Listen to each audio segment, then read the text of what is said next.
And good afternoon again, everyone. My name is Franklin. I'm one of the two co-founders of the Northern California Spinal Cord Injury Foundation, also better known as NorCal SCI. Welcome to tonight's presentation on myofascial meridians, learning about building connections between muscles after paralysis. So as always, we're just thrilled to have Rach with us to talk about this really amazing topic, incredibly thoughtful, and I think it's going to arm you with a lot of information that you probably were not aware of prior to tonight. As usual, just a few housekeeping items. We have muted everyone just so that we could eliminate any background distractions. So that way, if you're not hearing anyone else talk, that's exactly why. And also, we are recording tonight's session, so that way we can make a recorded version of this available to everyone who registered for it.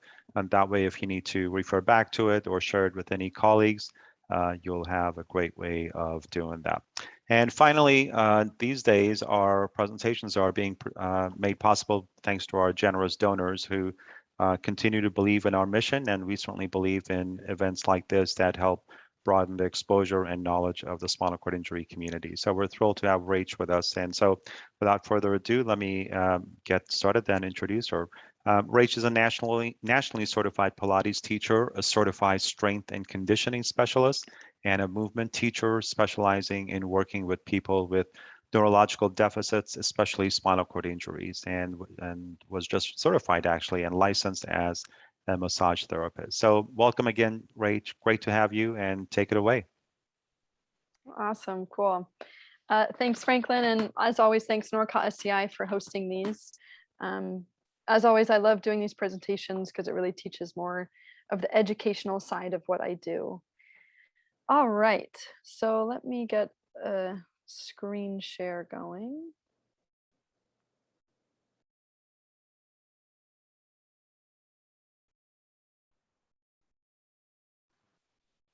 Okay, just give me one sec here. Okay, while I let that load, just a couple of, if you want to grab this equipment ahead of time, I'm going to be doing the lecture portion in the beginning, as I always do. But if you want to grab some equipment as I do this intro, remember for tonight, if you're going to be participating tonight, especially if you're going to be getting down onto the floor, having some kind of a half foam roller, you could have a full rounded foam roller if that's all you've got. I'm using something called a smart roller, which is a little bit more full than a full circular foam roller. I just find it's a nice in between. If you don't have that, you can always just take a beach towel or a bath towel and you could roll it up.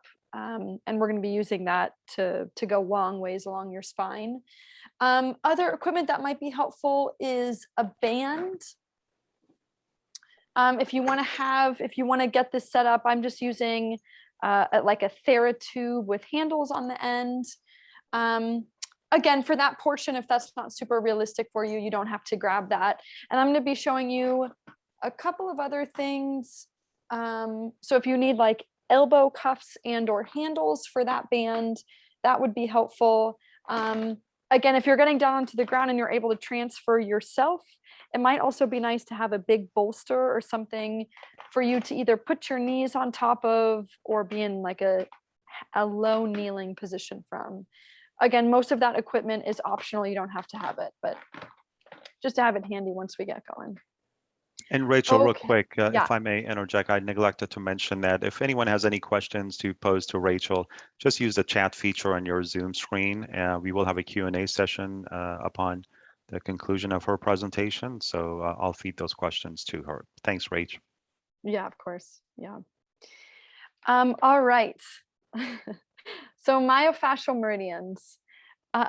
What the hell are these? Okay, so we're gonna get to that. So let me make sure this is clicking through. There we go. Okay, so this is a theory.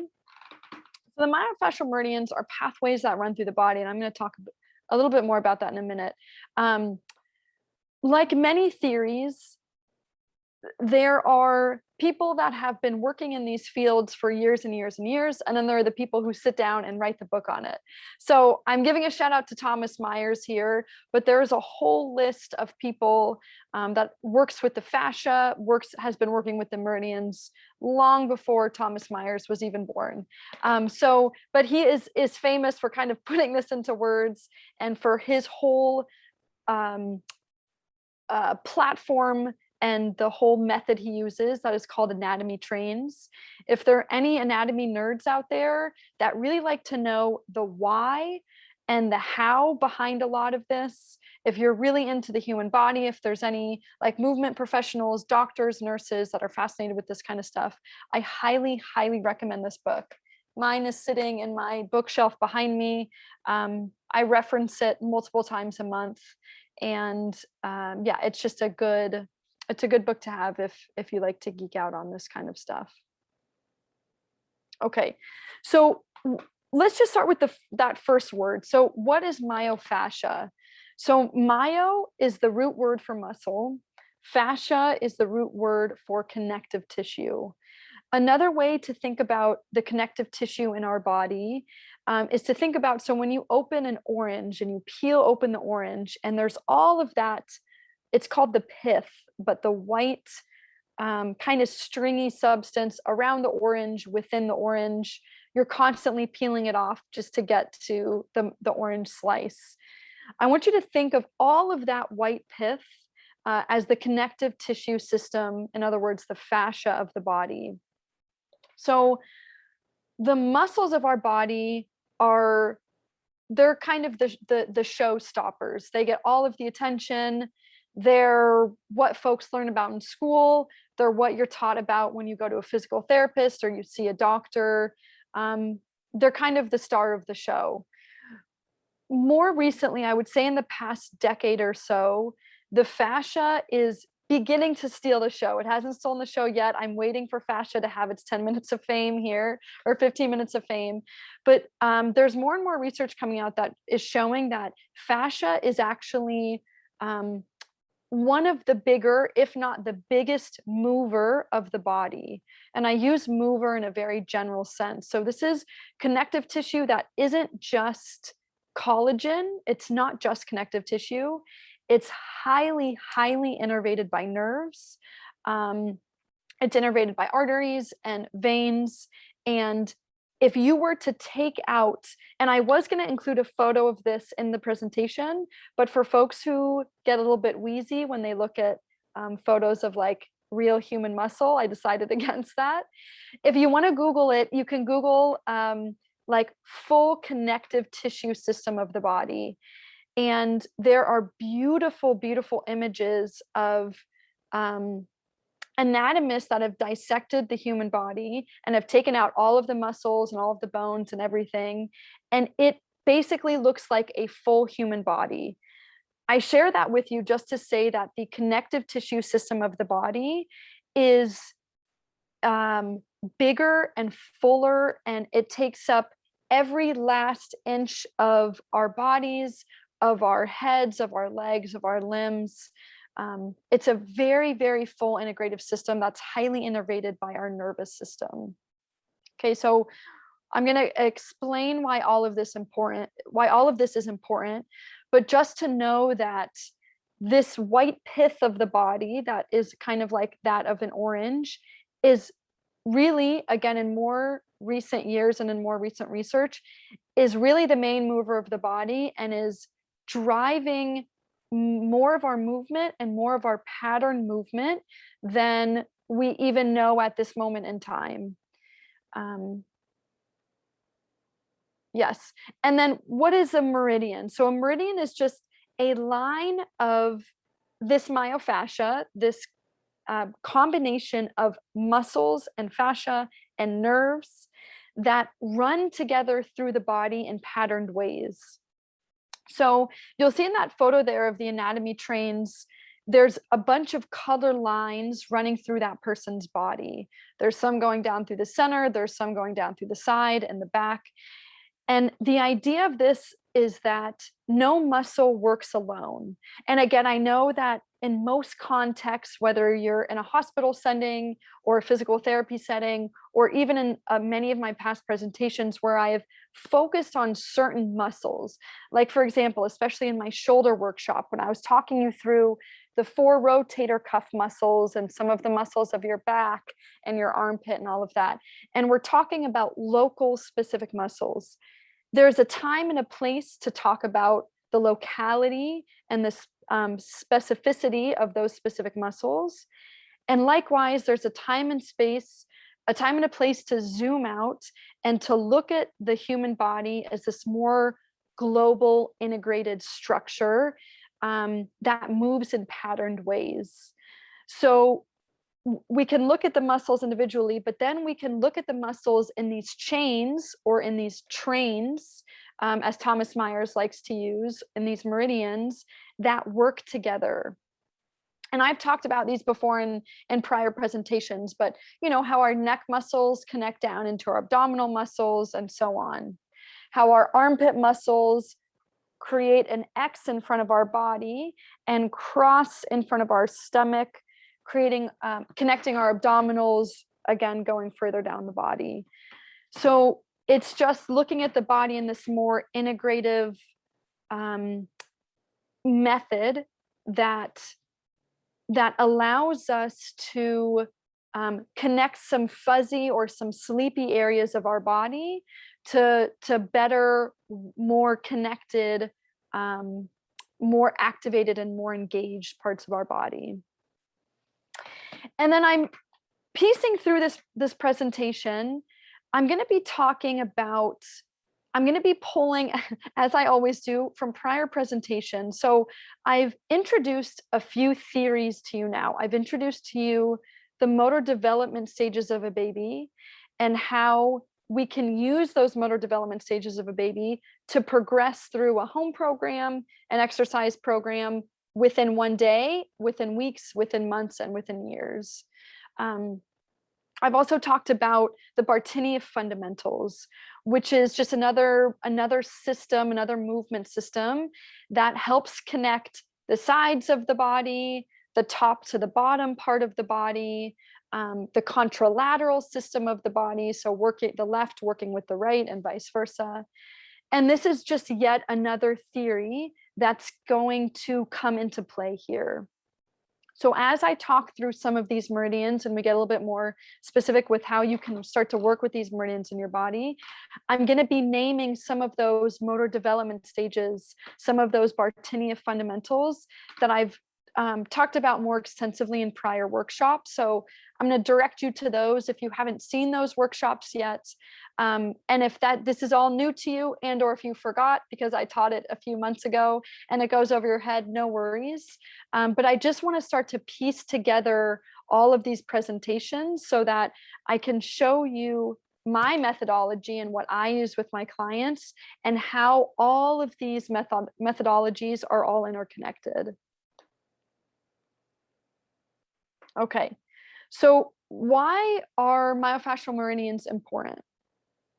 Okay, so I'm just going to click through one more time. So I would say the most applicable way that these are important is because for folks here that have had spinal cord injuries, whether it's cervical, thoracic, or lumbar, as that spinal cord heals, there is still a traffic jam along your spinal cord.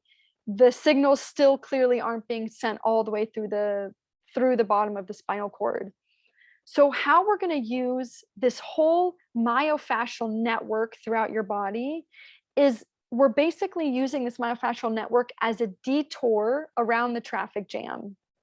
So the traffic jam is on your spinal cord. We're going to use all of the connective tissue and all of that innervated nervous system network throughout that fascia in order to access the muscles and the soft tissue where the spinal cord can't access that area. So we're just basically avoiding the traffic jam. That being said, if there's any folks on here that maybe have a different kind of injury or dealing with something different, You can still use this method. Again, this method is something I use for myself and I use for my clients who have all abilities. You can still use this method to access certain sleepy parts of your body. So the idea is that we're going to use the parts of your body that you currently have a connection to. I'm just going to briefly define the word connection because I toss it around a lot, and you've probably heard me toss it around in other presentations. So when I'm talking about a connection, I'm talking about many things. I'm talking about, are you able to engage? So, if we can flex, if we can engage our bicep and we can do a bicep curl and bring our hand up to our shoulder, we're engaging our bicep and these muscles kind of on the top front part of your arm. Okay, so those might be muscles that you currently have a connection to. You are able to voluntarily tell your hand to flex so that we're engaging that bicep muscle. So you might even be able to feel that muscle working. You can connect to that muscle. You can tell that muscle to do the work. You can see it working. Perhaps you even have sensation in that area, superficial and deep. Okay. So I want you to think now maybe of an area of your body, whether, and again, depending on the injury, whether that's lower down or higher up, but an area of your body that feels a little fuzzy, where maybe you think, okay, I sometimes can feel, say, like my upper abdominals. So this area may be right under my chest. I can sometimes sense that area when I lift my head up out of bed, or when I've done a lot of sit-ups with assistants and I'm a little sore there the next day, or whatever it might be. So those fuzzy areas, those sleepy areas where maybe every now and then you have a flicker of a connection to. And a connection can feel like anything from nerviness to tingling. It might present as nerve pain, believe it or not. Icy, burning, just like a tickle. Okay, so it can present in a lot of different sensations to our body, but it's any kind of a internal or external, deep or superficial sensation that you might have to a specific area of your body. So I want you to imagine a part of your body that is maybe a little fuzzy, that you would love to establish some kind of a connection to, whether it's your triceps, whether it's your abdominals, your deeper core muscles. Maybe some of you are really trying to connect your glutes or your quads, so you can come up to more of a standing position for my standing athletes out there. So whatever it is, whatever that fuzzy area is, that's the area that we want to connect to. And the idea is that we're going to use a part of your myofascial meridian, in fact, specifically the part of your myofascial meridian that you currently have connection to, in order to access the part of that meridian that you don't have access to, that kind of fuzzy or sleepy area. Okay, so that's the idea. We're using these meridians to connect to the sleepier or the fuzzy areas of your body. Okay, and then how is this working? We're just using these connections to bring in more of a full body integrative approach, again, by working through these anatomy trains, these myofascial meridians. Okay, so what are the myofascial meridians? So we have 12 of them, 12 total, according to Thomas Myers. Actually, I'm sorry, I just want to make one more clarification here. Meridians is another word that can be thrown around. And I've talked about it before through the Eastern medicine track. And I should have said this in the beginning of the presentation. I just want to clarify that the meridians that are used with acupressure, acupuncture, and shiatsu, which is again more of like that Eastern medicine massage, healing practices, those meridians are totally different than these meridians. Those are talking more like kind of energy points through the body, whereas this is working more through obviously the myofascial system. Okay, so similar framework, but totally different meridians here. Okay, so we've got 12 myofascial meridians according to Thomas Myers, and I'm gonna talk you through these. I'm gonna talk through some important differences and some things that might relate to some of you through these lines. And then we're going to jump more into the movement portion.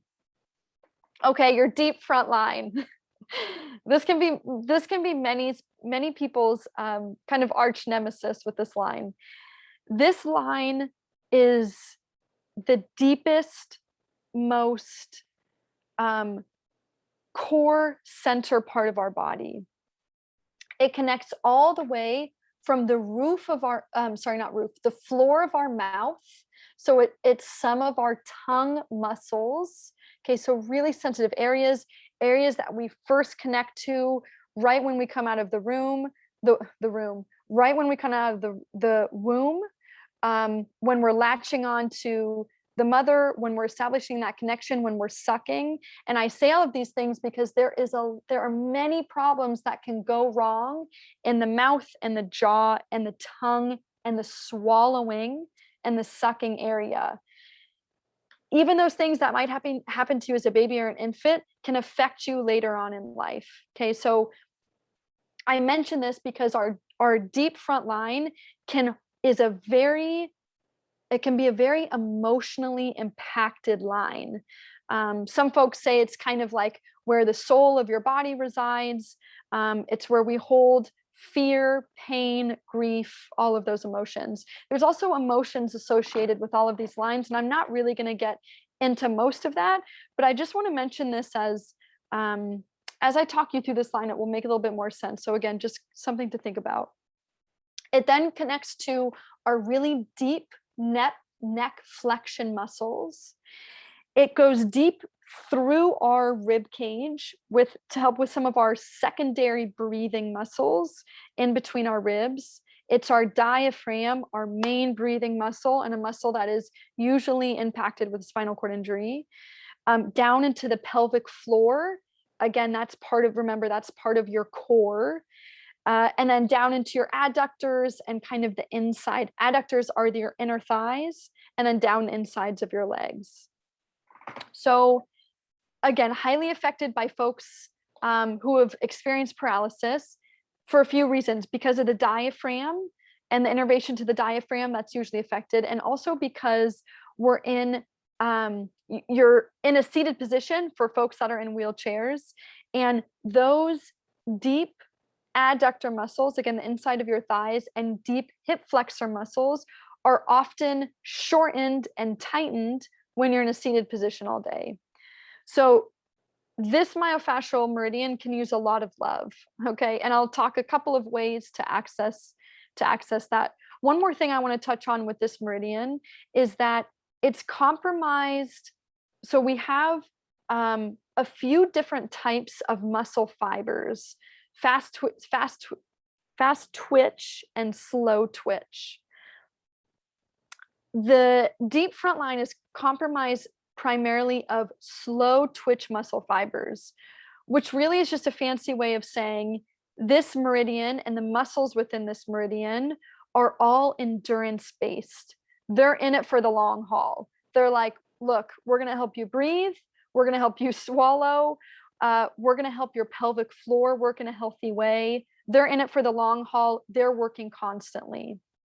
Okay, so that's more of your endurance meridian here. Okay, then we've got your spiral line. You've heard me reference this line quite often through my workshops because it's that meridian that I'm talking about coming from your armpits and crossing your body in front. So it creates this X in the front of your body. It's the easiest line to start to work with and build connections with, because we can use your lats and some of your muscles in here. So basically we can use arm work to start to connect to some of your abdominal muscles, which is what that X is in the front of your body.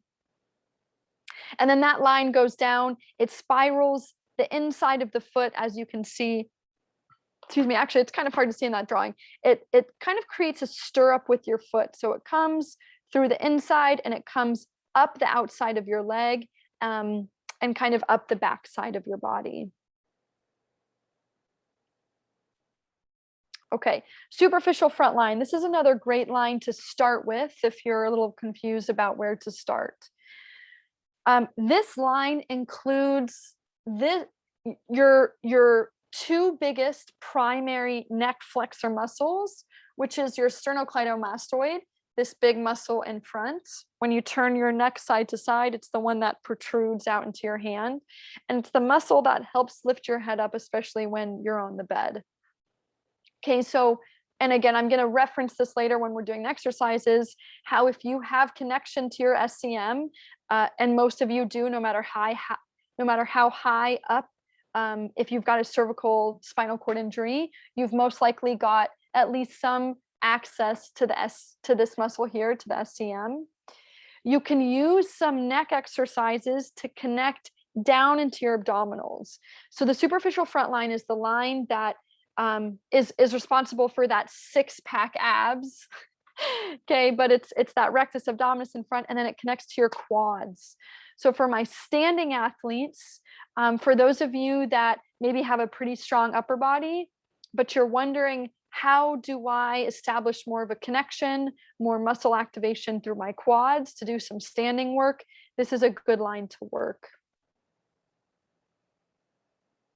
Okay, and then the lateral line. This is I think of the lateral line as like these two pillars going down the side of your body. They're the two lines that help keep you stable from side to side, but they also help to stabilize you whenever you're doing anything single-sided. This can be as simple as like leaning on your chair with one elbow and reaching to grab something with the other elbow. That's your lateral line working for you. Again, it's this big SCM, this lateral neck muscle here. It works down your rib cage through some of your oblique abdominals. This one is a big one for the glutes. It hits let's see, it hits all of your glute muscles on the side. It hits your lateral quad muscle, and it just goes straight down the side of the leg. So if you're looking for more stability side to side, whether you're reaching for something or with your seated balance and posture, for those of you who are standing athletes and you're feeling like you've maybe got one side that's less stable than the other, or you're trying to work on your glutes, this is a great line to focus on. Okay, continued here. So we've got the back line. So this one is more or less pretty self-explanatory. This one goes all the way from the back of your head down, those big muscles going down your back. It skips your glutes. Technically, with this theory with Thomas Myers, the glutes are not included in the back line. I have mixed feelings about this. I always include the glutes in the back line. I think because of another line I'm going to show you in a minute, that works really nicely with the back line. I always incorporate the glutes into the back line. You can't really engage the back line without engaging the glutes. And I found that in practice with all of my clients. So I know that the glutes aren't pictured here, but just for some simple purposes, just know that when you're doing a movement and you're engaging your whole back line, your glutes are definitely engaging here. Okay, and then it continues down through your hamstrings and through your calves. So for folks that are maybe looking to work on their posture, if you feel like you're kind of in this forward posture all day and you're just looking for that posture work through the muscles and the fascia on the back side of your body, this is your line to focus on. If you're looking to be, for standing athletes, if you're looking to be able to do a squat and you need more glute activation, this is one of the lines you're going to be focusing on. Okay, functional lines. So we've got 3 functional lines: a back functional line, a front functional line, and an ipsilateral functional line. That's a fancy word for same side. So it's just a functional line that goes down the same side of your body, that goes down one side of your body, and it doesn't cross over. Okay, so you'll see in these 3 pictures here that in the back functional line, you actually also have an X that goes down the back side of your body. Okay, I'm not doing a very good job here, but it goes from your lat to your opposite hip, and then from the other lat to the other opposite hip. Any kind of twisting, rotation, bridging, movement, rolling, is going to be using your back functional line. So if you're looking to get better at rolling over, whether it's onto your back, it's onto your side, or it's onto your stomach, or you just want to get better at rolling over so you can put your pants on in the morning, this is a good line to focus on. Front functional line is going from the pec, so your big chest muscle here, down across through your abdominals, that six-pack abs, and across to the opposite leg, the opposite side of the body. Okay, so just another line. It's basically just another way that we're kind of connecting the two sides of the body. We're connecting one pec to the opposite hip and the other pec to the opposite hip. Again, it helps with rotational movements.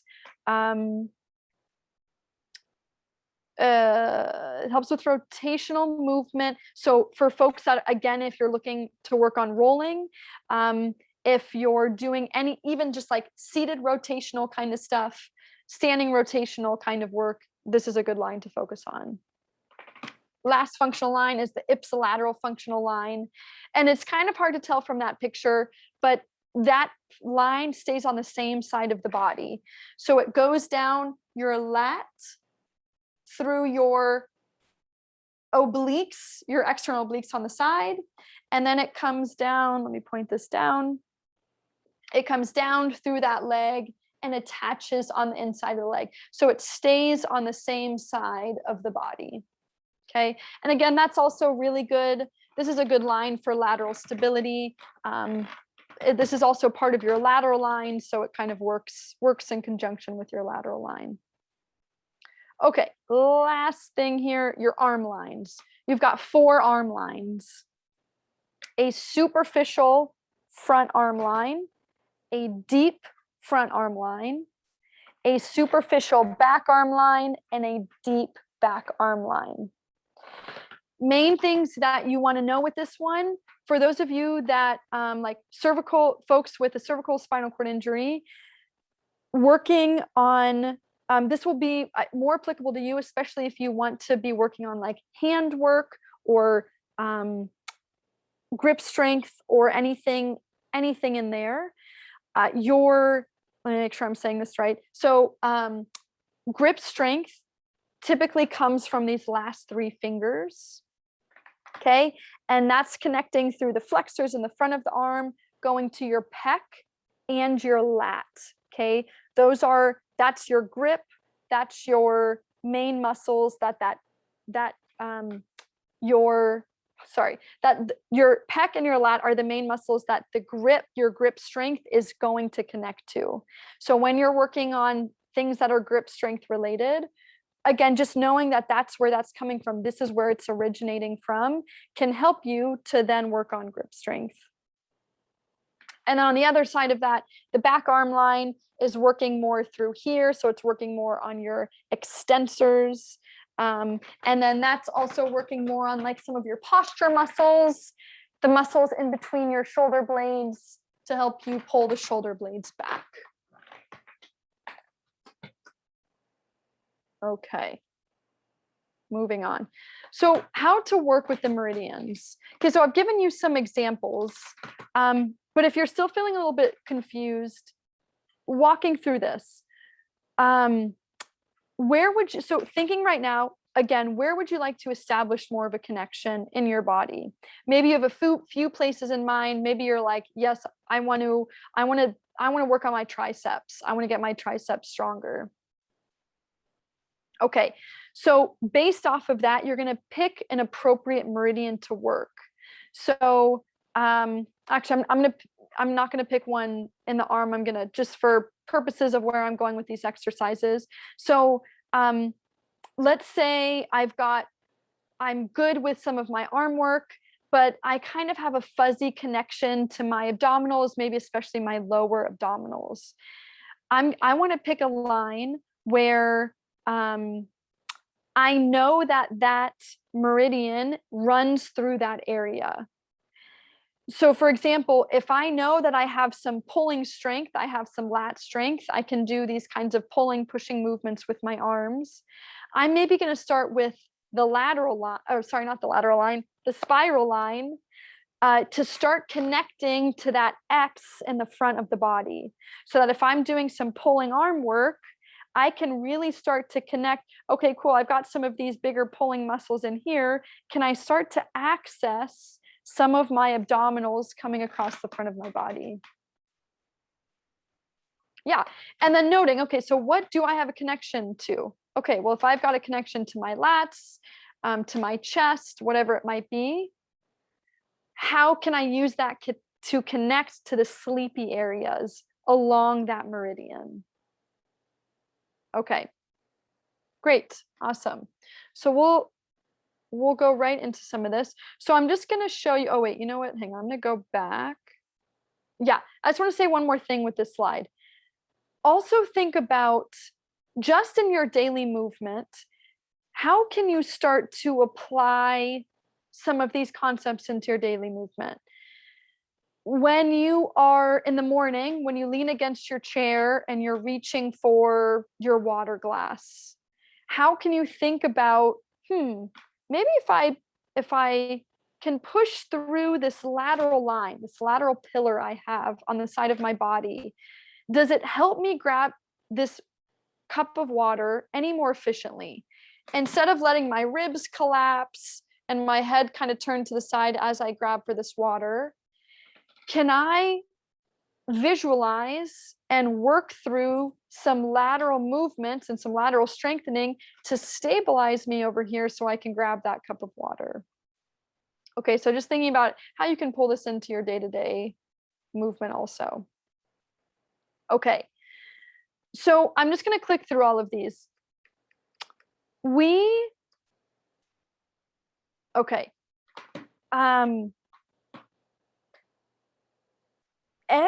Let me just make sure before I say this. Yeah, actually, every movement that I'm going to show you today, we've already done. If you've been following my presentations, because I know I have a lot of returners here, you have already seen literally all of these exercises.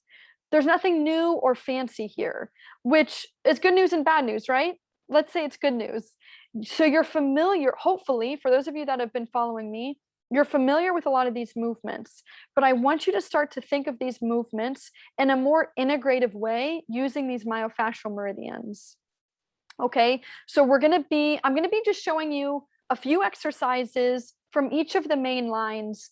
I'm not going to get into the arm lines today. I'm just going to stay with the main full body lines that kind of run throughout the full body, but know that you can apply these same principles to the arm lines also.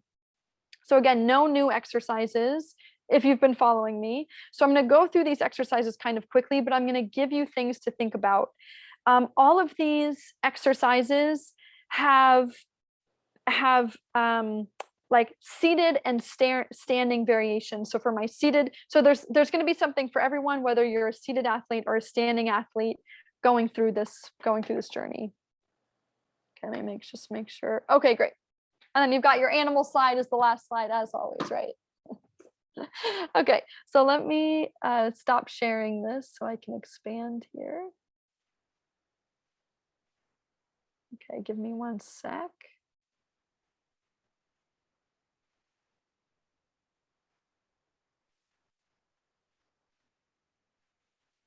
Okay, great. So, okay, let me expand you all.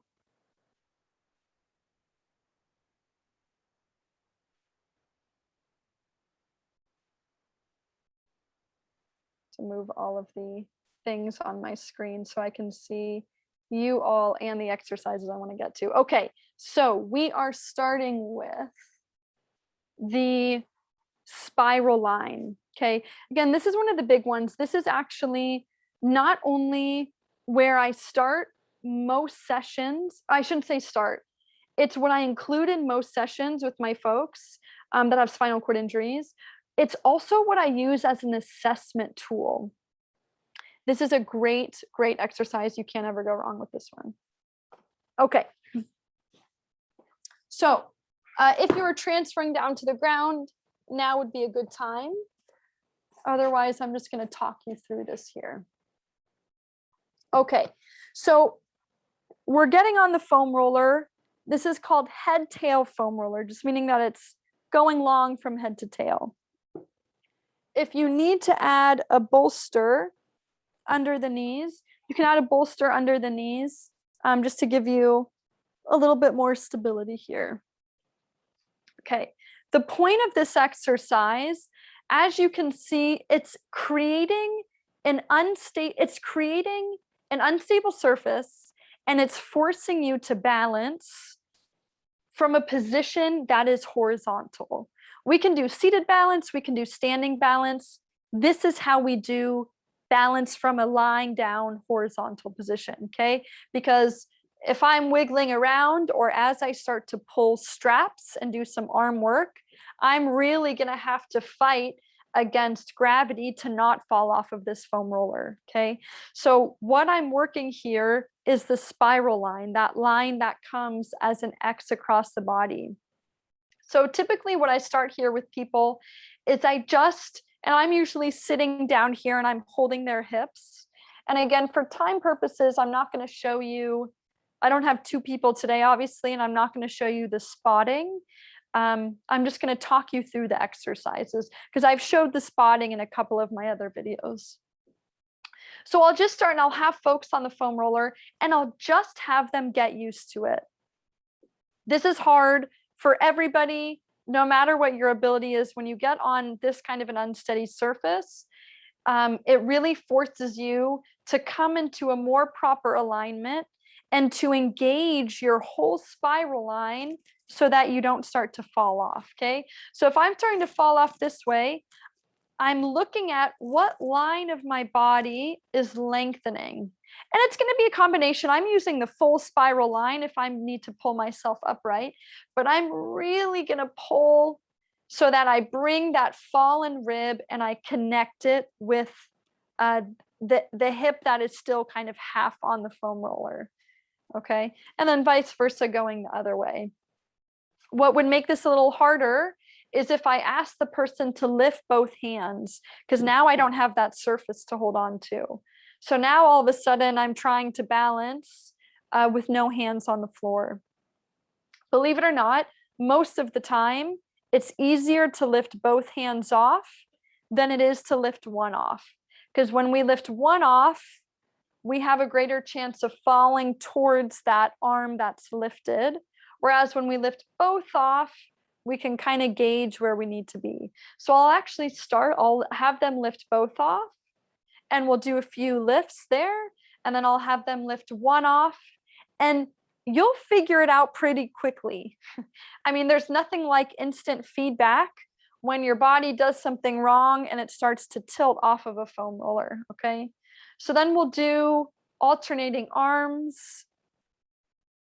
And then sometimes I even have them stabilize and I'm pushing their hips around and I'm asking them to fight me back. And that is what I'll use as an assessment and as just a go-to to help people. I mean, it's almost instant to help people get connected to those abdominal muscles. When they come off of this foam roller, say after 5 to 10 minutes of doing these kinds of exercises, they are much more connected to their abdominals than before we started. It's actually quite remarkable, to be honest. And I find that to be pretty consistent, no matter the injury level, no matter if it's their first time or their 1000th time on this foam roller. Okay, if you wanted to make that harder, you can also add the arm series that I have done before in my prior workshops from this lying down position.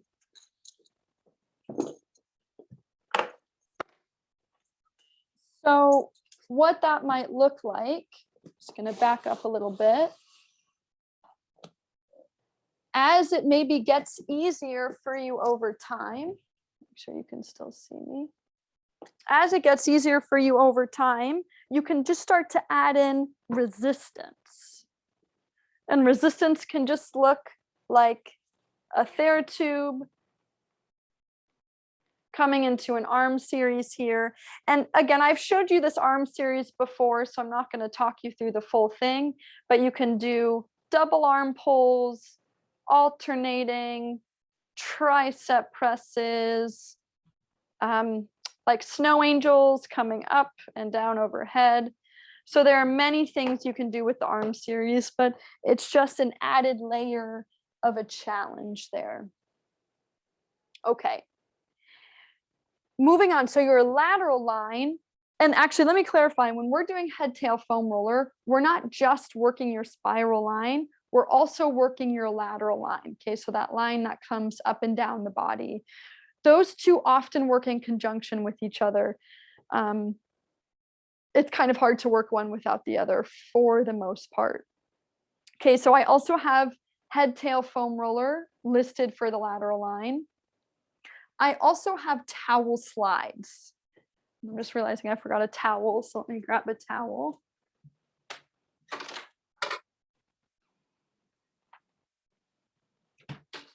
So this exercise is going to be, you can do it seated in your bed. It might be kind of tricky. You would need like a smooth, slippery surface if you were going to do it in your bed. But if you have a table, a massage table,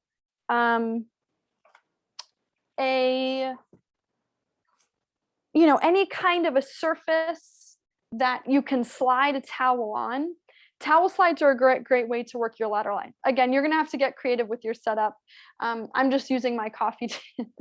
I'm using my very fancy coffee table that I did build myself. What do you think? Okay, so you've got the towel. You've got a slippery surface of some sort. There are a couple ways to do these towel slides. Again, we're working this lateral line of the body. So we can bring that more, and side bends is on here too, if you're reading my mind. So we can bring that a little bit more into a side bend where I'm letting my spine flex. I'm letting myself curve to the side. I'm keeping my elbow straight. You can have somebody here keeping your elbow straight if you need help with that, okay? But we're scooping, we're trying to find this scoop from the inside lateral line to pull us back up. Of course, this outside line is working too, and you can always change the focus as to where you want the work. But again, for the purposes of typically how I work with people and what they need, we're doing these towel slides in a couple ways. We're doing this scoop. You're good. We're doing this scoop where I'm working my lat. Yeah, just leave it. I'll grab it. It's okay. We're doing the scoop where we're working the lat and your lateral line on the bottom side.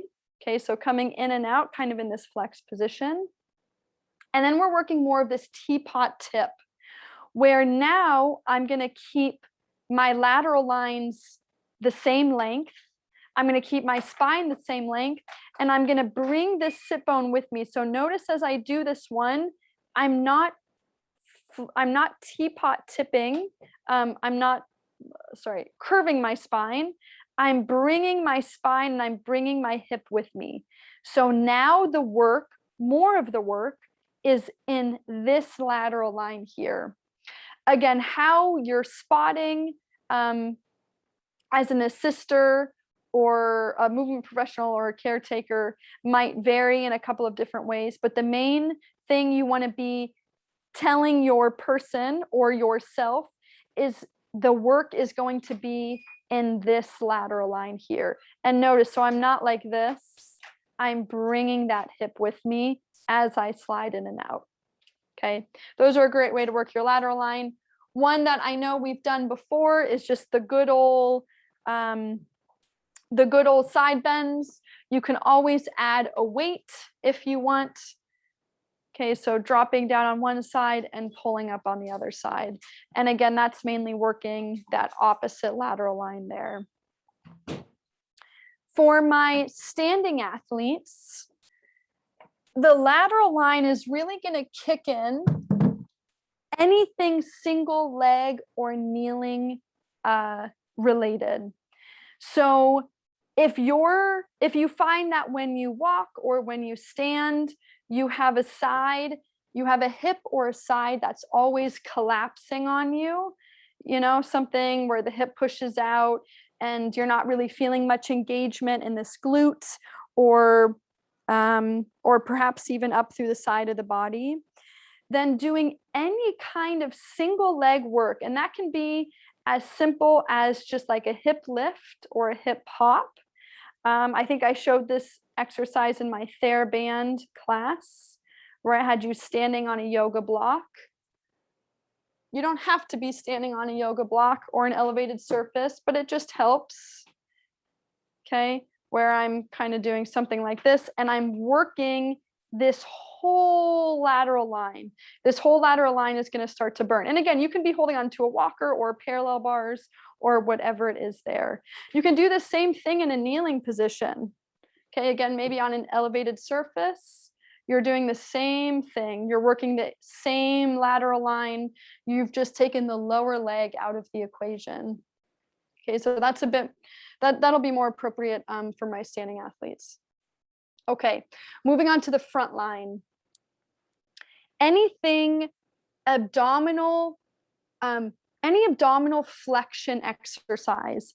I've also showed this in my past workshops, so I won't go too much into play here, but in my neck, you can check out my neck workshop for more of these exercises, but we want to target exercises where, again, we're using the connection that you have already, which for most of you is going to be your neck muscles, maybe your upper abdominals, maybe even your lower abdominals.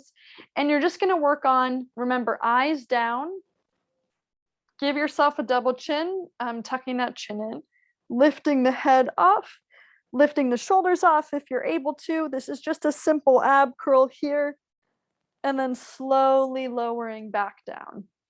Okay. So eyes down, tucking the chin in, curling up, and then slowly releasing all of that. Again, if you need someone behind you, assisting you to help curl your head, maybe even the tops of your shoulders off. If you need someone assisting you to do that, then do that. And you'll notice and you'll feel your ribs. So like, for example, before we start, you might feel your ribs poking into your hands.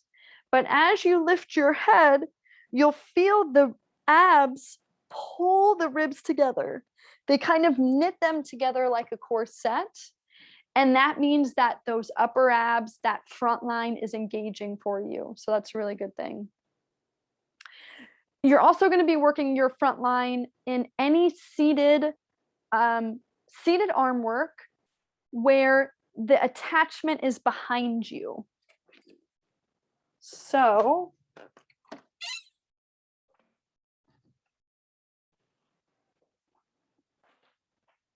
again, imagine you're in your chair, and you can check out my both of my TheraBand workshops for more exercises here. But these are going to be all of the exercises where that attachment, the band is behind you and you're pushing forward. Because what you're doing is you're trying, the whole front line is trying to stabilize you as you do all of these arm movements, whatever it might be. Okay. And you'll feel that pretty quickly once you get that TheraBand anchored behind you. I didn't write this one down, but for my standing athletes, doing this kind of work, those two exercises I just gave you, and then coming into a standing position and doing some squats, some presses with your legs, can be a good warm-up. Like, okay, we're accessing this part of your front line. Can that carry down into the quads to help you stand, to help you squat, to help you balance. So what was the other thing I was going to say with that? Planks are another awesome full frontline exercise. If you were able to do a plank, or if you're a standing athlete and you're working on that quad connection, and I didn't write this down on that slide, but I can always add that, you know, doing anything here and then trying to straighten that knee back, having someone help you with that.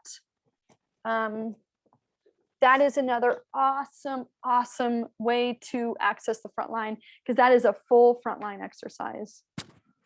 Okay, back line. We're gonna get through all of these, I promise.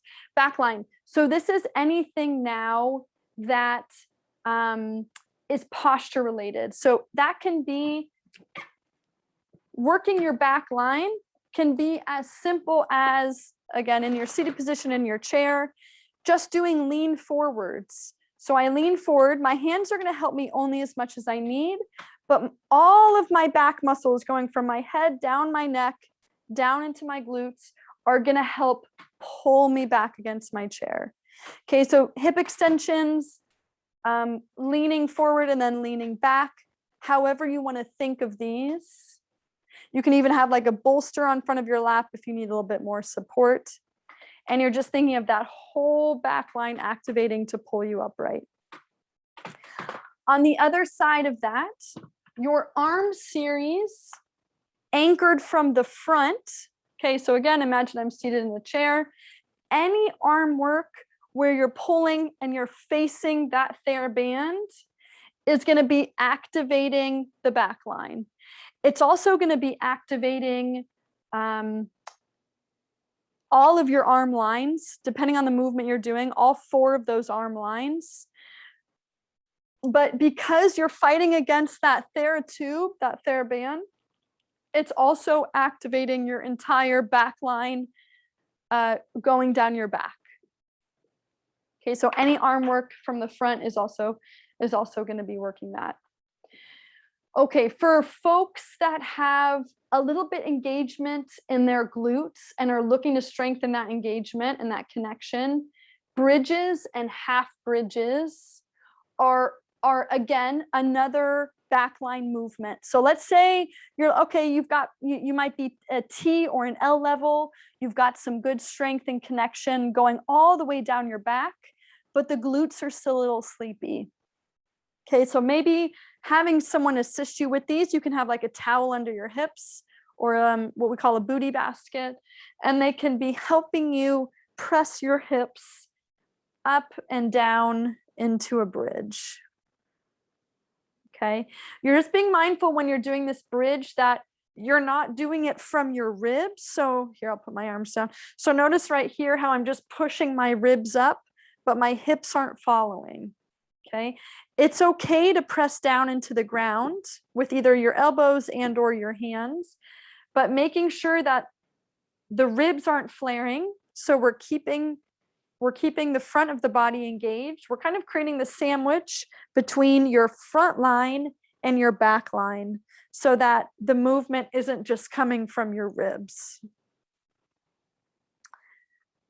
If a full double leg bridge is kind of hard, we can do a half bridge. Okay, so a half bridge is really more of a rolling position. So you're going to be more in a rolling position. So one knee's bent, one knee's straight, and you're pressing in with that bent leg. And again, like what I like to do, I was doing this with one of my clients last week, is I like to sit on this side over here. And I just had my hands just under her hips. And I'm feeling for her engagement and her connection. And I'm helping her scoop her hip off the floor only as much as she needs my help. Okay, so for those of you helping, only help as much as they need. Don't do all of the work for them. And I'm trying to push my hips kind of up and over. It's okay that your body rotates for a couple of reasons. That's the lever system, that's what has to happen. But this is also working some of your functional lines now that we're coming into more of a twisting rotation. Okay, and then you of course could do both sides there. Okay, and then of course squats. Doing any kind of squats is going to be really helpful for the back line. Doing squats from a kneeling position. Again, we've just taken the lower leg out of the equation, is really helpful for that too. And you can be holding on to a table or to parallel bars to help you do that also. Okay, just a couple more here. Moving on to your functional line. Remember, the functional lines help with rotation. They're called the functional line because they're helping you basically, they're creating that rotational force that's used in movement. So it's not really for a static posture position like some of the other lines. It's meant for movement. Okay, so rolling. This is kind of an obvious one. I've explained rolling in a couple of my other workshops here, but working on rolling leading from your hand. And again, you can have someone pulling or pushing you to help with this. Connecting either your front functional line, so remember that's chest to opposite hip, or your back functional line, that would be my left shoulder blade to my right glute right now. You're working both of those lines. Okay, so front functional line in the front, back functional line from right shoulder blade to left glute. And then it would be the same going the other way. If you wanted to lead with the legs, again, same idea. You're using those functional lines to help you do that. You're also using your spiral line when you roll. Rolling is honestly one of my favorite go-tos with folks. Again, folks of all abilities, because it uses your spiral, your functional line, your lateral line, a little bit of your front line, and your back. It uses all of them. It's basically, rolling is basically the foundation for locomotion. It's just done on the floor. It's really safe. It's really accessible. So that's a go-to for me. Okay, sorry, last two, and then we'll wrap up. I know I'm a little over. Deep front line. As I mentioned, this is where your breath is coming from. This is where your emotions are stored. This is where things get really tight and restricted. Any kind of breath work that I have mentioned in my prior workshops is going to be awesome for your deep front line, especially the deep belly breath. Okay, so just as a reminder, that deep belly breath, putting your hands over your low belly, and you're trying to avoid breathing into your neck and into your chest. So just as you would fill a cup of water up, that cup fills from the bottom up. We're trying to do that with our breath. So when you take an inhale, you want your hands to gently press away. And then when you exhale, the hands gently come back in. Okay. Doing that belly breath is also what we call diaphragmatic breathing, where you inhale and the diaphragm moves down, the belly moves out. You exhale, the diaphragm moves up and the belly comes in. It's a good way to access the deep front line. It's a good way to relax the deep front line, because remember, that breath taps into your rest and digest nervous system, and it helps calm the whole body. Okay, very last one is frogs. So this you would typically do. Do I want to get stuck in this position? Okay, so I've shown you this in my TheraBand workshop. This was the TheraBand workshop for paraplegics, I believe. I would take this, I would strap it to my legs. For time purposes, I'm not going to show you. I'm not going to strap in, but I want you to imagine right now that, here, maybe I should go this way. I want you to imagine that those straps were connected to my legs. Okay, and it would be going right over my head, and we're doing a frog press. So my knees are apart, my heels are together. And what I do for this one, my client's here, and I'm sitting here, and I'm just I'm cupping their heels in my hands. And we're sliding the legs in and out of this frog press. Okay, but this is a really great movement. And I'm just going to show you from a standing position, just so you can see what I'm doing. It's just this, it's this movement here. Okay, except, of course, the feet are moving in and out. And we're activating this whole inner thigh and deeper pelvic floor area. That one is a little bit more advanced. Again, maybe I use this with folks of all abilities, but if you're feeling a little lost with that one, don't worry about it. It's just to help you get connected a little bit more deeper, I should say lower into that deep front line. So getting more into the adductors for that one. Awesome. I think I hit everything. I think so too. Thanks, Rachel. Yeah. All right, we have a couple of questions, and it seems like this question always comes up every session. So, how often should I be doing these exercises? What are Yeah. your suggestions? Yeah. So,